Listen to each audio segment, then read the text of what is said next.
ಯಬಸವೇಶ ಭಕ್ತಜನ ಭಾಗ್ಯ ಶುಭೋದಯ. ವಿಶ್ವಗುರು ಬಸವಣ್ಣನವರಿಗೆ ಪರಮ ಪೂಜ್ಯರ ದಿವಸ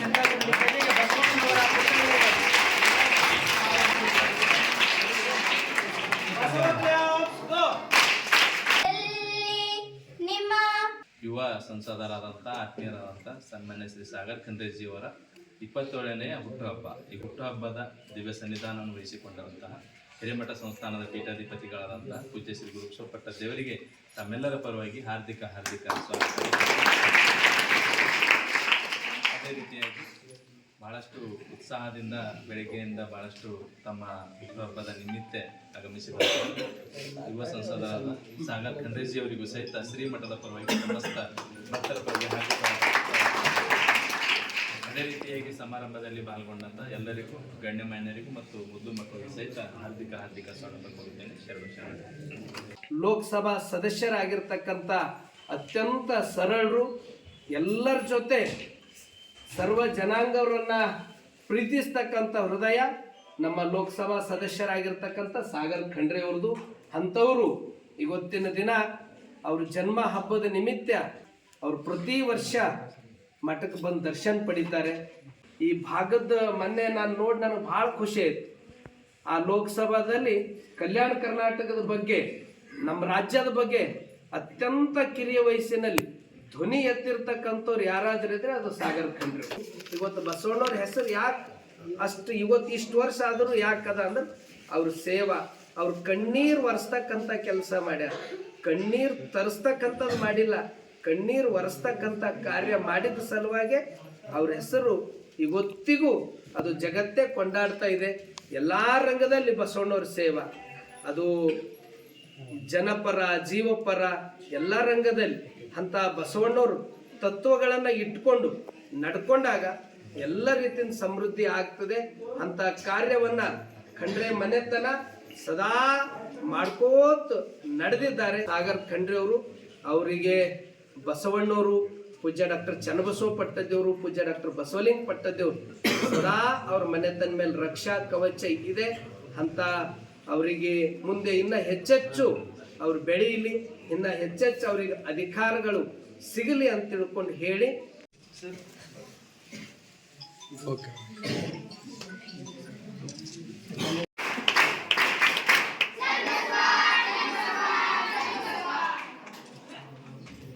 ಎಲ್ರಿಗೂ ನನ್ನ ಶರಣಾರ್ಥಿ. ಇವತ್ತಿನ ತುಂಬಾ ಸಂತೋಷ ಆಗುತ್ತೆ. ಇವತ್ತಿನ ದಿವಸ ನಾನೇನ್ ಹೇಳ್ಬೇಕು ಅಂತಂದ್ರೆ, ಅಪ್ಪರು ಹೇಳೋರು ಕಿ ನಾವು ರಾಜಕೀಯವಾಗಿ ಯಾವುದೇ ರೀತಿಯಲ್ಲಿ ನಾವು ಯಾವಾಗ್ಲೂ ಯಶಸ್ವಿ ಆಗ್ತಾ ಬಂದಿದ್ದೀವಂತ. ಅದ್ರ ಮೂಲ ಕಾರಣ ಏನು ಅಂತಂದ್ರೆ ಅದು ಹಿರೇಮಠ ಹಾಗೂ ಪೂಜ್ಯ ಶ್ರೀ ಡಾಕ್ಟರ್ ಚನ್ನಬಸವ ಪಟ್ಟದೇವರ ಆಶೀರ್ವಾದದಿಂದನೇ ನಾವು ಯಾವಾಗ್ಲೂ ಯಶಸ್ವಿ ಆಗ್ತಾ ಬಂದಿದ್ದೀವಿ. ಅದ್ರ ಜೊತೆ ಯಾವಾಗ್ಲೂ ನಿಮ್ಮೆಲ್ಲ ಜನರ ಪ್ರೀತಿಯಿಂದ ನಮ್ಮ ಮೇಲೆ ಇರುತ್ತೆ. ಯಾಕಂತಂದ್ರೆ ಯಾವತ್ತೂ ನಾವು ಅಧಿಕಾರ ದುರುಪಯೋಗ ಮಾಡ್ಕೊಂಡಿಲ್ಲ, ಯಾವತ್ತೂ ನಾವು ಅಧಿಕಾರನಾಗ ಬಂದಿದ್ದೇವೆ, ಯಾರಿಗೂ ಅನ್ಯಾಯ ಮಾಡಿಲ್ಲ. ಎಷ್ಟಾಯ್ತು ಅಷ್ಟು ನಮ್ಮ ವತಿಯಿಂದ ನಾವು ಕೆಲಸ ಮಾಡ್ತಾ ಇದೀವಿ, ಅಭಿವೃದ್ಧಿ ಮಾಡ್ತಾ ಇದೀವಿ, ಜನರ ಸುಖ ದುಃಖಗಳಲ್ಲಿ ನಾವು ಭಾಗಿಯಾಗ್ತಾ ಇದ್ದೀವಿ. ಅದಕ್ಕೆ ಯಾವತ್ತೂ ನಾವು ಅಧಿಕಾರ ಹಿಂದೆನೂ ದುರುಪಯೋಗ ಮಾಡ್ಕೊಂಡಿಲ್ಲ, ಮುಂದೇನು ನಾವು ದುರುಪಯೋಗ ಮಾಡ್ಕೊಂಬಲ್ಲ. ಆದ ಕಾರಣಕ್ಕಾಗಿನೇ ಬಾಲ್ಕಿ ಕ್ಷೇತ್ರದ ಜನತೆ ಹಾಗೂ ಈಗ ಇಡೀ ಬೀದರ್ ಲೋಕಸಭಾ ಕ್ಷೇತ್ರದ ಜನತೆ ನನ್ನ ಮೇಲೆ ಹಾಗೂ ನಮ್ಮ ಪರಿವಾರ ಮೇಲೆ ಸದಾ ಕಾಲ ಅವರ ಆಶೀರ್ವಾದ ಮಾಡ್ತಾ ಬಂದಿದ್ದಾರೆ. ಇದೇ ರೀತಿ ಮುಂದೇನೂ ಕೂಡ ಅವರೆಲ್ಲರ ಪ್ರೀತಿ ಇರುತ್ತೆ ಅಂತ ನನಗೆ ವಿಶ್ವಾಸ ಇದೆ. ಎಲ್ಲರಿಗೂ ಸಮಾನವಾಗಿ ನೋಡಬೇಕು, ಒಳ್ಳೆ ರೀತಿಯಲ್ಲಿ ಯಾರು ನಿಮಗೆ ಸಹಾಯ ಮಾಡಿದ್ದಾರೆ. ಈ ಸಂದರ್ಭದಲ್ಲಿ ಗುರುಗಳ ಆಶೀರ್ವಾದ ನಿಮ್ಗೆ ಎಲ್ಲರಿಗೆ ಒಳ್ಳೆ ರೀತಿಯ ಶಿಕ್ಷಣ ಸಿಗ್ತಾ ಇದೆ.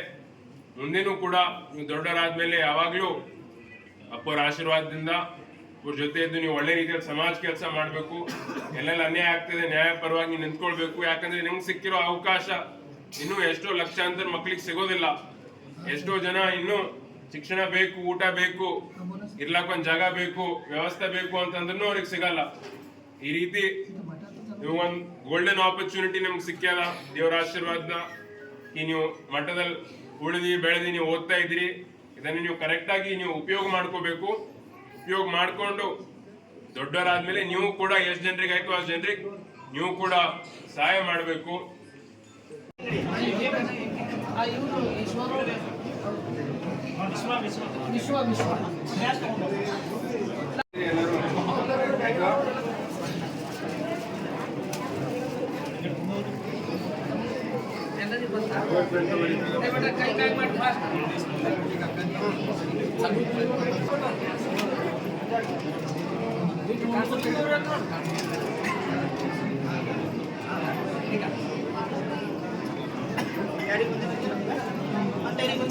ಮೊದಲೇ ಗೊತ್ತಿದ್ರೆ ಅದೇ ಹಾಕಿ